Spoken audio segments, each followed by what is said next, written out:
पप्पू के पापा चल घरा चल। भगवान तू जा करा आपा तो हरिद्वार जावांगे। हाँ जागा हरिद्वार तू चलन की तो सुधी भी को ना। अच्छा जाकर दिखाऊंगा तने, देखूंगा कौन रोकेगा मने। चलो रे चलाएंगे भोले पे।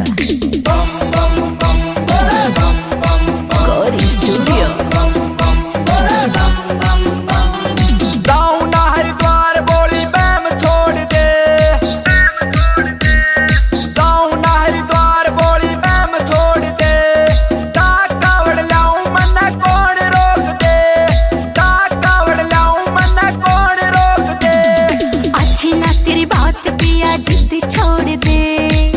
छोड़ दे, हाँ अच्छी ना तेरी बात पिया जिद छोड़ दे।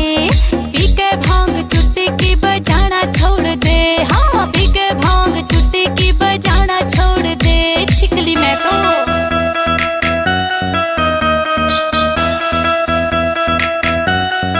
गौरी स्टूडियो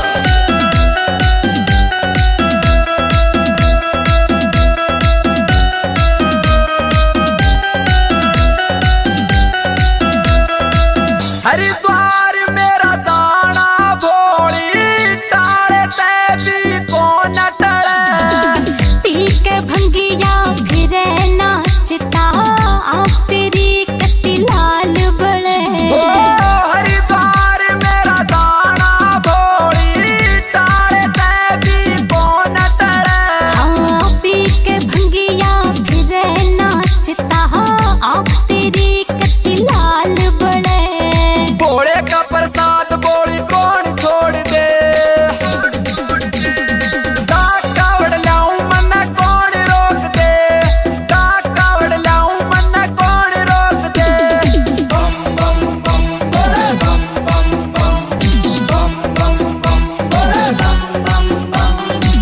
के काटेगा कावड़ में हमारे घर में ठाठ लाग रे हो। भोले बाबा के कारण ही मारे सूते भाग जाग रे हो। के काटेगा कावड़ में हमारे घर के ठाठ लाग रे हो। भोले बाबा के कारण ही मारे सूते भाग जाग रे हो। मान जा समझाए कि तू हट छोड़ दे।